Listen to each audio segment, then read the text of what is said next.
bayara la bashanda la batakara la bashara la batakara la bashanda. Yara la bashanda la batakara la bayara la ba.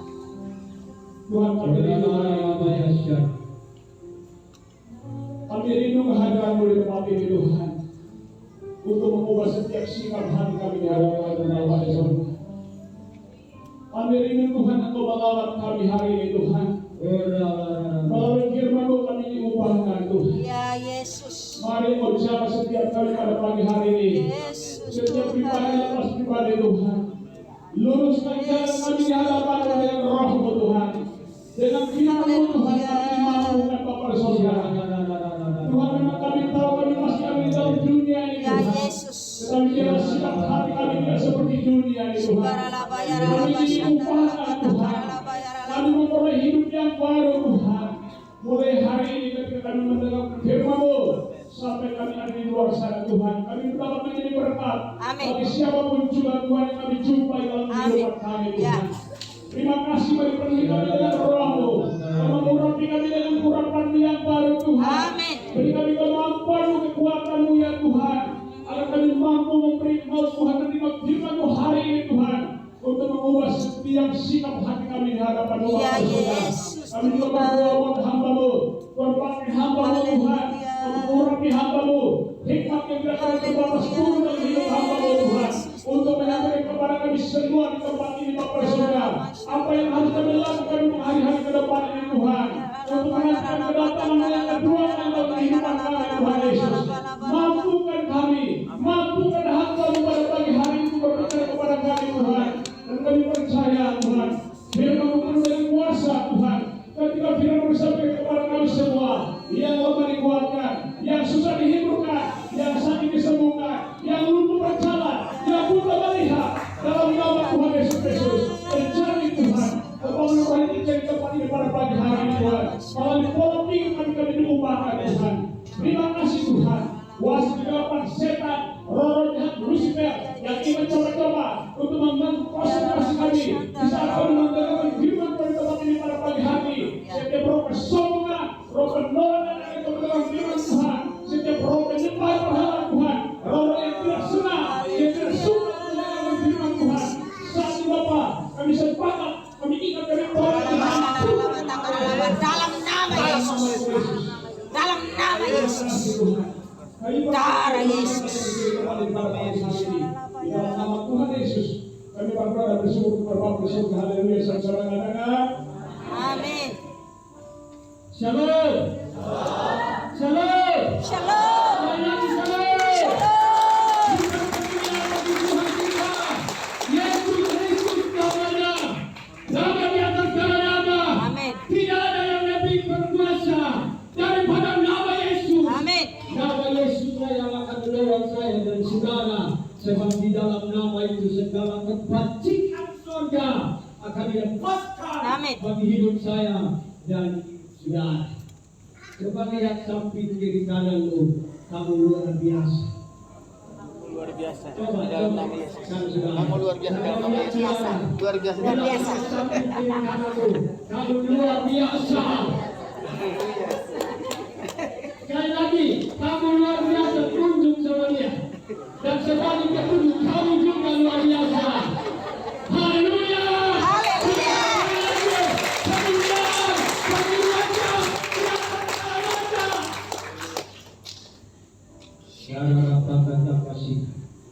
Kita akan belajar bersama daripada firman Tuhan pagi hari ini. Ya, kita akan baca bersama dari Mazmur 139 ayat 13 dan 14. Haleluya, haleluya, haleluya, haleluya, haleluya. Lara anak domba lebih berkuasa. Mazmur 139 ayat 13 dan 14.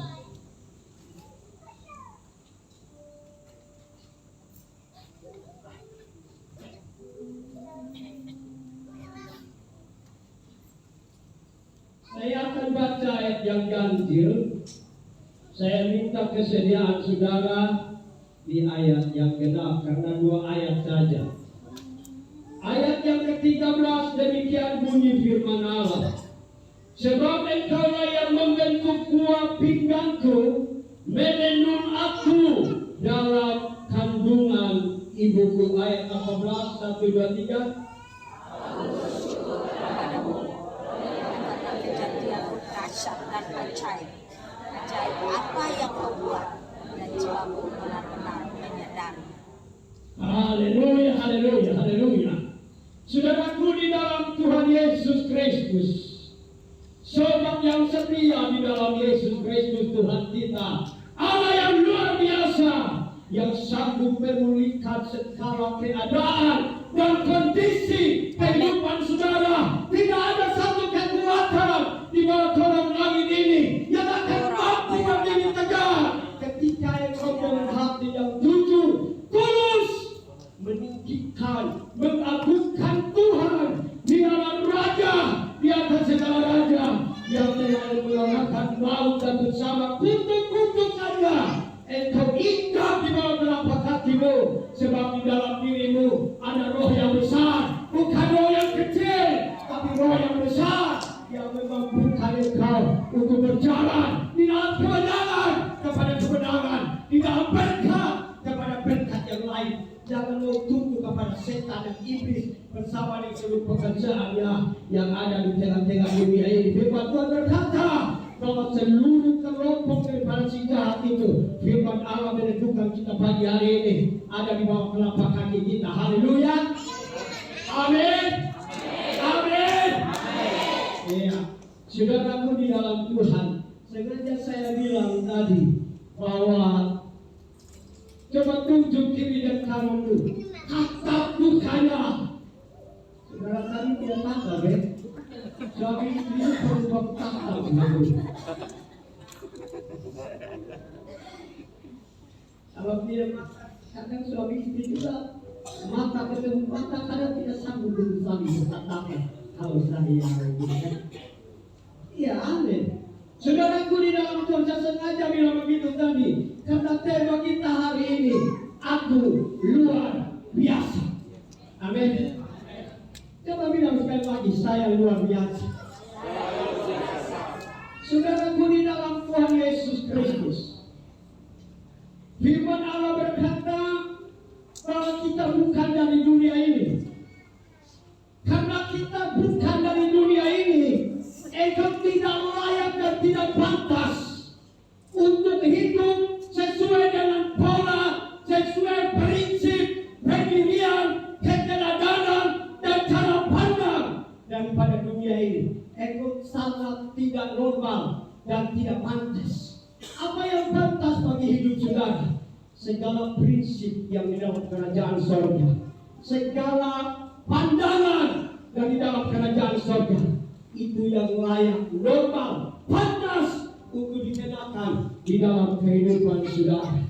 Saudaraku di dalam Tuhan Yesus Kristus, sesuai dengan tema kita tadi, aku luar biasa. Saya akan berbicara dan saya akan mau membawa konsep saudara.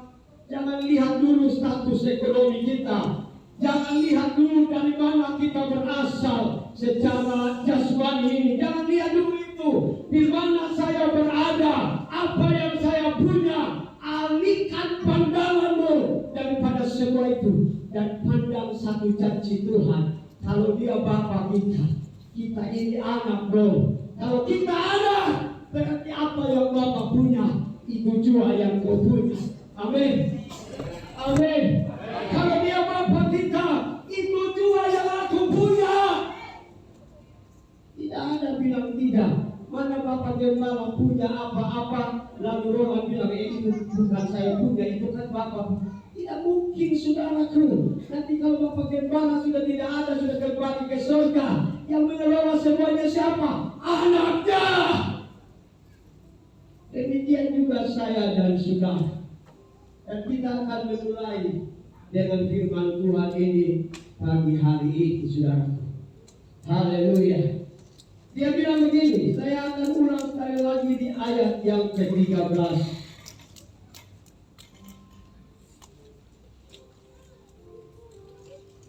Haleluya. Sebab engkaulah yang membentuk buah pinggangku, menenun aku dalam kandungan ibuku. Saudaraku di dalam Tuhan Yesus Kristus, setelah saya belajar firman Tuhan ini, ternyata dahsyat sekali, saudara.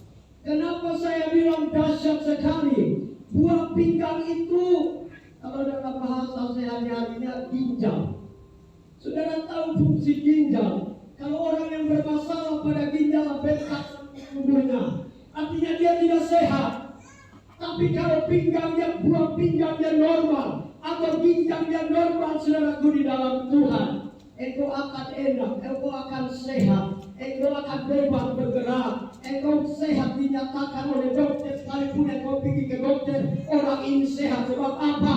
Ginjal kita normal. Saudaraku di dalam Tuhan, saya bayangkan dari tadi malam, kenapa firman Tuhan dia langsung katakan engkau yang sebab engkaulah yang membentuk buah pinggangku dan menenun aku dalam kandungan ibuku. Dia tidak mulai dengan organ yang lain, misalnya otak atau tubuh-tubuh organ tubuh yang dia tidak mulai dari situ. Kenapa, saudara? Saya pikir-pikir tadi malam, apa sebabnya? Tuhan mulai dari buah pinggang, Tuhan mulai daripada ginjal. Kenapa tidak organ yang lain? Saya belajar sedikit, saudaraku di dalam Tuhan. Ternyata ginjal itu fungsi yang paling utamanya membersihkan darah, dan sebelum dialirkan ke seluruh tubuh, ginjal itu punya tugas utamanya membersihkan darah kita menjadi darah yang sehat, darah yang betul-betul bisa disalurkan, dan dia pisahkan racun-racun yang lain itu yang tidak dibutuhkan oleh tubuh, dia buang keluar. Saudaraku di dalam Tuhan Yesus Kristus, setelah saya pikirkan ini, saya renungkan, Allah kita itu hebat sekali. Saya bilang kenapa dia hebat? Dia bukan membentuk buah pinggangku saja, tetapi menenun. Kami orang Sabu ini biasa tenun sarung atau tenun kain, saudaraku di dalam Tuhan. Di mobil ini juga ada, saya lihat. Saudara lihat, pada waktu mereka menenun sarung atau kain, mereka rangkai benang per benang. Cukup lama, membutuhkan ketelitian, membutuhkan fokus, membutuhkan perhatian supaya hasilnya betul-betul berkualitas. Menenun, kalau di dalam terjemahan yang lain, kau membuat seluruh organ-organ bagian tubuhku, seluruhnya di dalam perhatianmu. Saudaraku di dalam Tuhan Yesus Kristus, setelah Tuhan membentuk buah pinggangmu, saudara, tidak bisa engkau hidup tanpa buah pinggang. Kalau satu saja bisa hidup, tapi kalau dua-dua tidak bisa hidup, saudaraku. Bapak Gembala almarhum bermasalah dengan ginjalnya, makanya dia meninggal karena orang bilang kalau saya lebih begini. Sudah waktunya dia kembali. Ada orang bilang, oh Bapak Gembala dia mati ya karena apa? Oh karena ginjalnya bermasalah. Tapi saya tetap punya prinsip, kalau cuma ginjalnya saja, saudaraku di dalam Tuhan Yesus, kalau Tuhan tidak ambil nafas. Saya pernah dengar kesaksian dari orang-orang, saudara, ada orang yang sudah dipotong lehernya, tapi dia masih hidup, saudaraku. Ada mujizat yang terjadi. Makanya saya bilang, saya tetap punya prinsip. Apapun sakit kita, apapun kondisi dan keadaan kita, kalau Tuhan tidak ambil nafasmu, engkau tidak mungkin mati, saudara. Amin. Amin. Saudaraku di dalam Tuhan Yesus Kristus,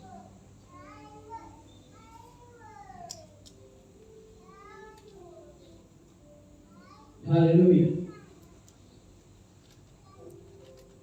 Menenun aku dalam kandungan ibuku. Saudaraku, ketika kita bakal anak saja, Tuhan sudah fokus merawat kita, merangkai seluruh organ-organ tubuh. Coba saudara bayangkan, kalau lubang hidup kita ini pasangnya menuju ke atas. Kira-kira kalau saudara berjalan, kedapatan hutan di jalan, kalau ada kata jalan kaki ya, atau motor, saudara tahu sudah. Kemana air hujan itu lari? Ikut saudara. Tuhan luar biasa. Dia tahu menempatkan segala organ-organ tubuh kita dengan fungsinya yang tidak dapat dipenuhi oleh apapun juga. Sebab firman Allah berkata, kalau dia menetapkan, tidak ada satu pun yang akan bisa lu serong ke sini, serong ke sini. Tidak, saudaraku, di dalam Tuhan. Allah kita selalu bekerja sesuai dengan ketetapan ilahi. Kapan saudara mati, dia sudah tahu. Kapan saudara diberkati, dia sudah tahu. Siapa namamu, dia sudah tahu. Sebelum dunia dijadikan, kita sudah ada di dalam pola pikirnya Tuhan. Mungkin saudara bilang begini, tidak mustahil. Mustahil begitu. Berapa generasi daripada Adam sampai nanti dunia ini berakhir? Berapa generasi nantinya saudaraku di dalam Tuhan? Tapi firman Allah berkata, Allah kita tidak kewalahan. Saya tahu saudaraku di dalam Tuhan. Bapak gembala dan gembala di sini, bukan manusia yang menetapkannya. Hanya dipakai saja saluran Bapak gembala almarhum. Tuhan sudah menetapkan beliau. Bapak Aris ada di sini, Tuhan sudah menetapkan dari jauh-jauhnya saudara. Ibu pendeta Ria dengan ibu pendeta Aris menikah beberapa bulan yang lalu. Itu Tuhan sudah tahu saudaraku. Coba saudara bayangkan, kalau Tuhan sudah tahu jejak-jejak langkah hidupmu, mau apa yang perlu saudara khawatirkan, mau apa yang perlu saudara cemaskan. Tinggal saudara punya tekad saja. Letakkan seluruh hidupmu, tubuhmu dan jiwamu. Biarkan ketetapan Tuhan yang terjadi dalam kehidupanmu. Jangan lihat pakai matamu saudara. Sebab apa? Engkau berasal dari surga. Amin. Engkau bukan hidup dengan sumber-sumber di bumi ini. Saya tidak percaya itu. Memang saya ada di muka bumi, tapi saya tidak hidup dengan prinsip yang ada di bumi. Tapi saya hidup dengan prinsip yang ada di surga, saudaraku di dalam Tuhan. Kita lihat dulu satu firman Tuhan sebelum kita lebih lanjut di dalam Filipi pasal 3. Saya kembali dulu firman Tuhan sering saya kutip.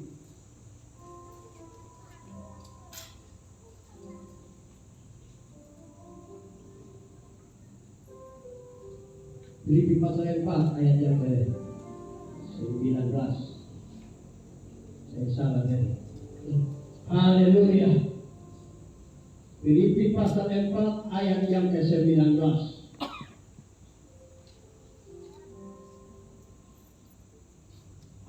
Dia bilang begini saudaraku. Allah akan memenuhi segala keperluanmu menurut kekayaan dan kemuliaannya dalam Yesus Kristus. Coba saudara bayangkan, kenapa saya ambil satu prinsip, pendirian, pandangan, konsep, bahwa saya tidak hidup dengan prinsip-prinsip dunia ini. Saya tidak hidup daripada apa yang ada di tangan dunia ini, tapi saya hidup daripada apa yang ada di tangan Bapa. Kalau kita belajar untuk hidup daripada apa yang ada di tangan Bapa, mustahil engkau berkekurangan, mustahil engkau khawatir. Sebab apa saudaraku di dalam Tuhan? Jangankan seluruh dunia ini, Tuhan bagi sampai berkelimpahan yang ada di dalam tangan Bapa. Tidak pernah berkekurangan, tidak pernah habis, tidak pernah saudaraku di dalam Tuhan.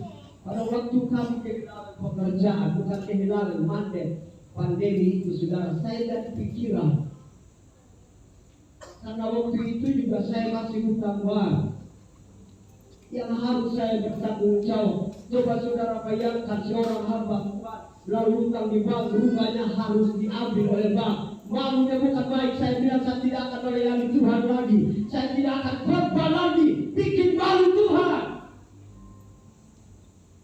Lalu pada waktu itu saudaraku di dalam Tuhan, ada saja yang Tuhan bukakan zaman berkatnya yang saya tidak bayangkan, saudaraku, di dalam Tuhan. Saat harinya saya harus bayar bank, ada saja jalan yang saya harus bisa tempuh. Bukan saudara yang punya konsep, pasti dia minta dia Bapak Gembala, tidak tahu saja beliau. Tidak pernah aku minta kepada siapapun, sebab aku tahu aku hidup daripada belas kasihan tangan Bapa yang tidak pernah berkekurangan. Amin. Kalau tangan Bapak Gembala, mungkin saudara 3 kali minta, pasti beliau bilang begini, dia sudah lagi dulu. Kalau saya juga lebih lagi, saudara. Jadi saudaraku di dalam Tuhan, selama engkau ada nih, kalau Tuhan saja berpakai, saudaraku di dalam Tuhan, segala sesuatu dia cuma berfirman. Segala sesuatu yang saudara lihat di muka bumi ini cuma berfirman, cuma dia katakan jadi dan jadi. Tapi ketika dia ciptakan saudara, dia harus berbentuk, dia ambil tanah liat dan dia membentuk saudara.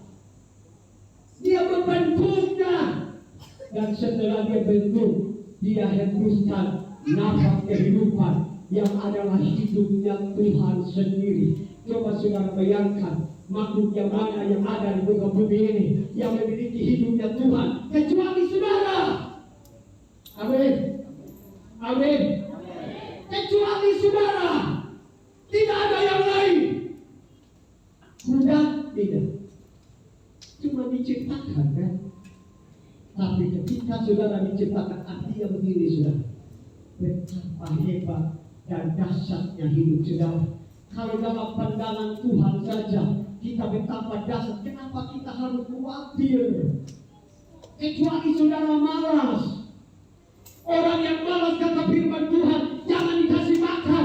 Ngapain kamu dikasih makan? Saya pernah mendengar satu perkataan dari orang saya sebelum dia meninggal. Ada anaknya satu pada tes polisi yang paling bungsu, lalu tidak lulus sudah. Harus punya tangan yang pakai. Makanya jangan, kalau berkekurangan, siapa lagi yang saya minta ya? Jangan punya mental minta, bikin malu Tuhan. Amin. Amin. Amin. Amin. Saya sudah minum kopi dari rumah tadi, pakai suara saya keluar. Saudaraku di dalam Tuhan, jangan hidup daripada sumber yang lain. Firman Allah berkata dalam Yeremia pasal 7 itu, diberkatilah orang yang mengandalkan Tuhan, diberkatilah orang yang mengharapkan daripada Tuhan. Tapi orang yang mengandalkan manusia, dia bilang terkutuk sudah. Kalau firman Tuhan saja bilang terkutuk, orang yang mengandalkan manusia, bagaimana kita belajar untuk mengandalkan manusia? Ada orang saya, ada bapak saya, ada ini. Jangan belajar untuk mengandalkan Tuhan. Makanya waktu saya sudah menikah, saudaraku, waktu itu karena tanah dengan rumah lamanya yang kami tinggal sekarang, itu rumah pribadi istri saya dari awal. Jadi pada waktu itu masih ada bapak angkatnya dan mama saya bilang saat ini mau tinggal di situ. Kami belum beli di Wailiti, kami tinggalnya di Roksi yang sekarang. Cuma satu kamar saja saudaraku di dalam Tuhan. Disitulah dapur kami, disitulah kami duduk, disitulah kami tidur. Sekali ada kios, jadi ada yang tidur di kios, kami tidur di kos, saudaraku. Sekalipun satu kamar, saya belajar mandiri untuk menggantungkan seluruh keberadaan hidupku sama Tuhan. Sekalipun mungkin saya makan dengan garam saja, orang tidak tahu, saudaraku. Ada yang dalam rumah saja yang tahu. Tapi kalau kita tinggal di bawah mantu, mau mantu, ada ipar segala macam, tahu semua. Amin. Makanya kalau masih ada yang tinggal di bawah mantu, keluar. Iya. Tidak bagus. Sangat tidak bagus, saudara. Jadi saudaraku di dalam Tuhan, hal yang paling pertama, kalau saudara tahu engkau orang yang luar biasa, maka engkau harus belajar hidup daripada apa yang ada di tangan Tuhan. Kalau apa yang ada di tangan Tuhan, apa yang tidak ada. Kebijaksanaan, hikmat,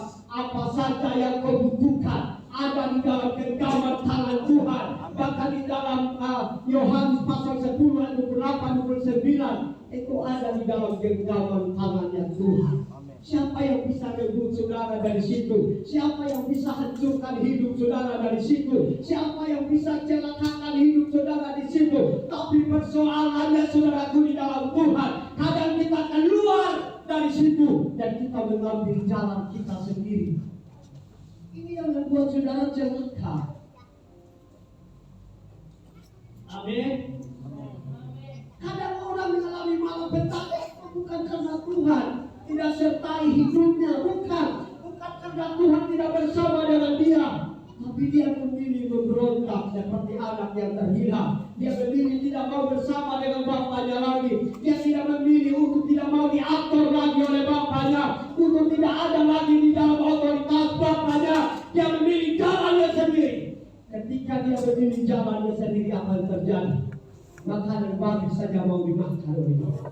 Saudara bayangkan, orang yang terpisah daripada Tuhan, lambat atau cepat, akan nabrak tembok. Ketika saudara nabrak tembok, tidak ada lagi yang tolong saudara, tidak ada lagi yang bisa mensupport saudara. Sendiri yang dulunya saudara andalkan, ini loh sahabat yang paling dekat. Makanya saudaraku di dalam Tuhan, saya bangun persahabatan dengan orang, tapi saya tidak belajar untuk percaya 100%, mungkin 75%. Kenapa saudaraku di dalam Tuhan? Dalam hubungan sebagai manusia, orang bisa kecewakan kita. Tapi kalau kita membangun hubungan dengan Tuhan, Tuhan itu menjadi kepuasan saya. Dan sudah, apa saja yang ada dalam hatimu, kalau engkau berkenan, setiap tindakan langkahmu, Tuhan berkenan, Tuhan perhitungkan. Air matamu, mungkin engkau bisa keluarkan air mata, tapi air matamu ditampung di surga sana. Dia perhitungkan semuanya. Saudaraku di dalam Tuhan, saya bukan bilang ini kita orang yang sempurna. Saya tidak sempurna. Bapak Gembala, tidak ada orang yang sempurna, saudara. Tapi kalau ketidaksempurnaan kita bukan membatasi kita untuk mengejar Tuhan. Kalau saya dapatkan Tuhan, kalau saya dapatkan super berkat itu, kalau saya dapatkan super segala-galanya, kalau saya dapatkan Tuhan, sama dengan saya dapatkan segala-galanya dalam hidup ini. Amin. Amin. Saya ada satu kesaksian, saudara. Saya mungkin sudah pernah bersaksi di sini satu kali. Tapi kebetulan bertepatan dengan firman Tuhan pagi hari ini, saya mau saksikan itu bagi saudara. Sebelum kita pindah ke poin yang kedua. Saudaraku di dalam Tuhan Yesus Kristus, pada waktu saya belum pernah saya bukan menyalahkan orang tua saya. Memang saya dari dulu ketika mama saya mati, mungkin saya sekitar umur 1 tahun atau 1 tahun lebih. Saya sudah memang kebiasaan saya dimarahin dari satu, saya lari ke satu.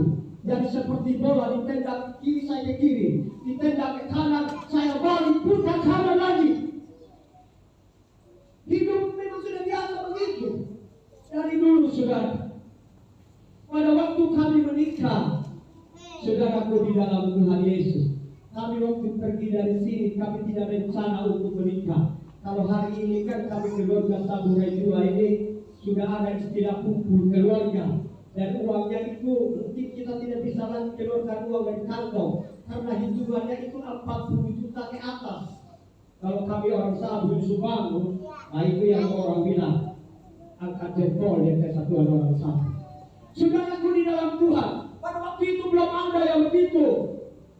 Dan pada waktu kami pergi Rajuan, maksudnya ingin perkenalan sama orang tua saudaraku di dalam Tuhan. Setelah sampai di sana, ada orang tua kedua belah pihak sepakat. Saya waktu itu sudah tidak punya kerjaan lagi, saudara. Saya kerja di Apollo waktu itu, tapi saya sudah keluar. Gaji berapa? 60.000 saya punya gaji waktu itu. Beli celana 1 biji saja tidak bisa, saudaraku. Haleluya. Amin. Saudaraku di dalam Tuhan, setelah kami pergi sampai di sana, mereka sepakat. Lalu akhirnya sudah mereka kumpul keluarga sampai rupiah tidak ada yang keluar daripada tangan saya. Sampai tidak ada yang keluar dari tangan saya. Saya sudah tidak punya orang tua, saya tidak punya mama lagi, karena dia sudah pergi duluan. Saudaraku di dalam Tuhan, tapi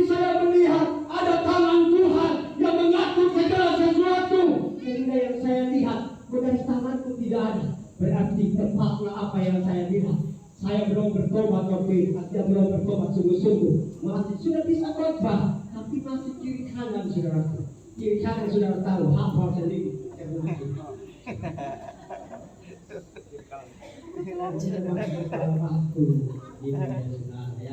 Artinya saudaraku, ketika saya belajar konsep ini saudaraku, maka saya tahu saya sedang belajar. Saya juga tidak belajar waktu itu, berarti pula saya kalau bilang saya belajar waktu itu saudaraku. Tapi sekarang setelah saya bandingkan, kalau saya tahu ternyata hidup dari dalam tangan Tuhan itu model seperti itu. Amin. Amin.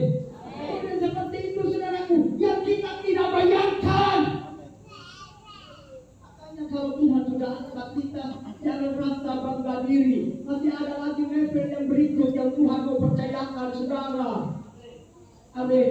Dalam kehidupan jasmani begitu, dalam kehidupan rohani, jangan pernah puas, belajar untuk merendahkan diri bersama Tuhan. Biarkan tangan Tuhan mengangkat engkau naik tinggi bagaikan raja wali. Badai datang, tapi kalau bersama dengan Tuhan, badai itu engkau tidak terasa, sebab engkau ada di atas badai.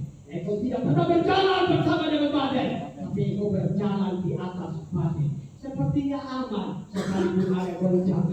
Sepertinya aman sekalipun ada air mata yang keluar. Sepertinya aman di depanmu sekalipun singa sedang mengaum-ngaum yang ada di depanmu. Tapi kalau bersama dengan Tuhan, kita akan melihat tangan itulah yang akan menaklukkan segala musuh dan seteru kita. Makanya orang percaya belajar jalan di atas badai. Amin. Makanya jangan tidak percaya mujizat. Percaya mujizat. Ada hamba Tuhan yang kami kan di sini kan kebanyakan bukan teologi ya, sekolah kita biasa saja.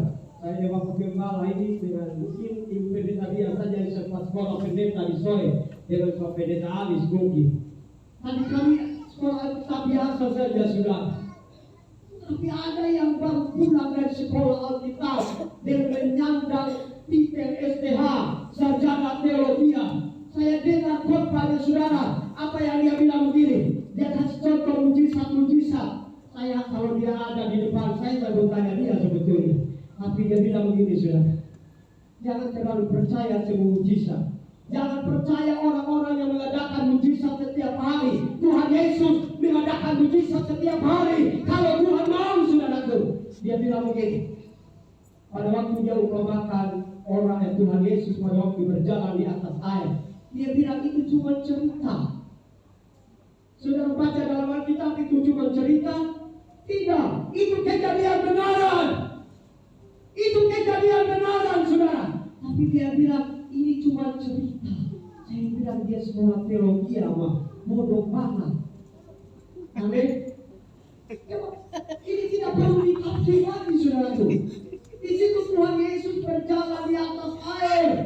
Lalu Petrus bilang, kalau memang engkau itu Tuhan, suruh aku datang kepadamu. Dan Petrus pergi saudaraku. Tapi akhirnya Petrus akhirnya tenggelam. Tapi dia kan sempat jalan juga di atas air. Makanya satu-satunya rasul yang pernah berjalan di atas air dan hamba-hamba Tuhan hari ini yang berjalan di atas cuma Petrus saudaraku. Tapi bukan juga hal ikut-ikut. Saudaraku di dalam Tuhan, kita akan melihat bagaimana, karena di dalam ayat yang ke-14 tadi kita lihat dulu untuk menjadi batu loncatan untuk kita ke poin yang berikutnya. Haleluya.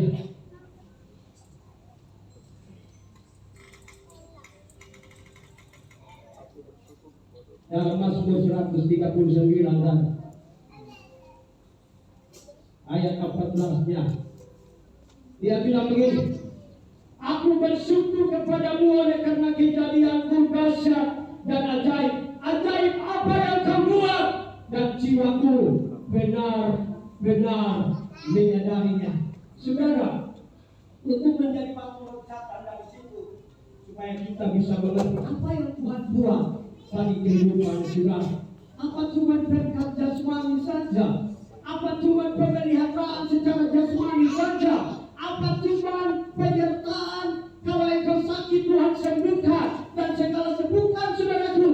Kita akan melihat ajaib apa yang kau buat, dan jiwaku benar-benar menyadari apa yang Tuhan buat. Sehingga firman Tuhan berkata, ajaib apa yang kau buat. Kita akan lihat dulu pertama Petrus, ini poin yang berikutnya. Pertama Petrus 1 ayat yang ke-23.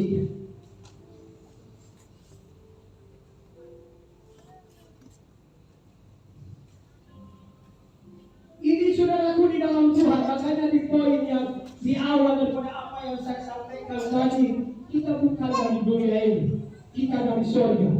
Saudara lihat di situ, ayat yang ke-23, dia bilang begini, karena kamu telah dilahirkan kembali bukan dari benih yang fana, tapi dari benih yang tidak fana, oleh firman Allah yang hidup dan yang kekal. Saudara lihat apa yang ajaib yang Tuhan buat dalam hidup saudara. Yang ajaib yang Tuhan buat di dalam kehidupan saudara adalah saudara mengalami kelahiran baru daripada firman Allah. Makanya di dalam diri saudara ada benih ilahi, ada benih Allah, ada kehidupan Allah di dalam diri. Itu yang perlu dijaga. Pada waktu saudara percaya, saudara dibenarkan dengan Roh Kudus untuk menjadi milik kepunyaan surga yang sementara berjalan di tengah-tengah dunia ini. Kalau ini menjadi milik usaha saya, siapa yang bisa ambil? Tidak ada, saudara. Misalnya kalau tanah di sebelah, misalnya ya, ini misal contoh, itu bukan milik saya. Di sebelah luar gereja maksud saya. Kalau itu sertifikatnya atas nama saya, itu artinya milik saya, saudara.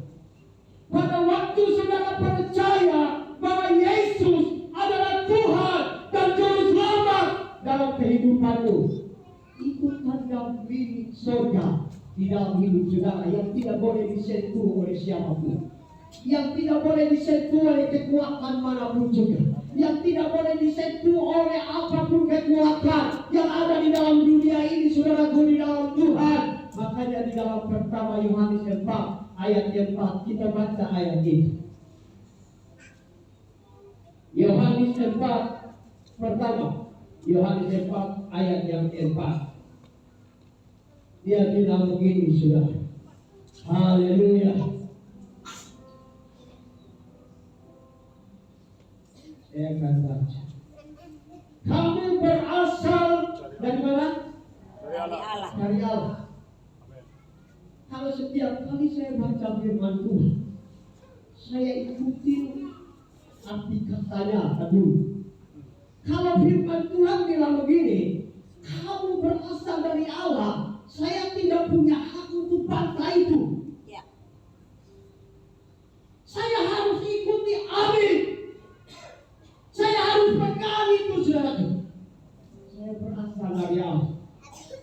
Saya lahir daripada firman Allah yang hidup, yang membuat setan gemetar dengan hidup saudara. Bukan karena saudara hebat, bukan, tapi karena ada kehidupan ilahi di dalam dirimu yang engkau harus jaga, yang engkau harus hargai, yang engkau harus hormati. Ada hidup Bapa di surga. Kalau hidup Bapa di surga ada dalam hidup, masa dibiarkan terlentar saudara, tergeletak saudara. Kapanpun engkau jatuh, silakan jatuh, tidak. Tapi ada tangan Tuhan yang menggenggam kehidupan saudara sepenuhnya. Bukan cuma roh, bukan cuma jiwa, tapi tubuh, roh dan jiwamu ada di dalam genggaman tangan Tuhan. Yang saudara tidak perlu waktu berapa juga yang sementara badai yang ada di muka bumi ini. Makanya dulu masih virus pandemi itu, saya juga tidak pernah takut. Mau mati silakan. Kalau memang saya tidak ditentukan untuk mati dengan cara seperti itu, sekalipun saya ada seribu masker saya pakai di sini, saya pasti mati. Karena itu ketetapan Tuhan buat kehidupan saya. Tapi bukan juga pandai, karena Tuhan tidak boleh pandai. Amin. Jadi saudaraku di dalam Tuhan, kalau saya renungkan, saya bukan cuma baca satu kali saja ayat ini. Kadang saya semalam juga, siang juga saya baca. Kenapa saudaraku di dalam Tuhan? Sesuatu yang kita berulang-ulang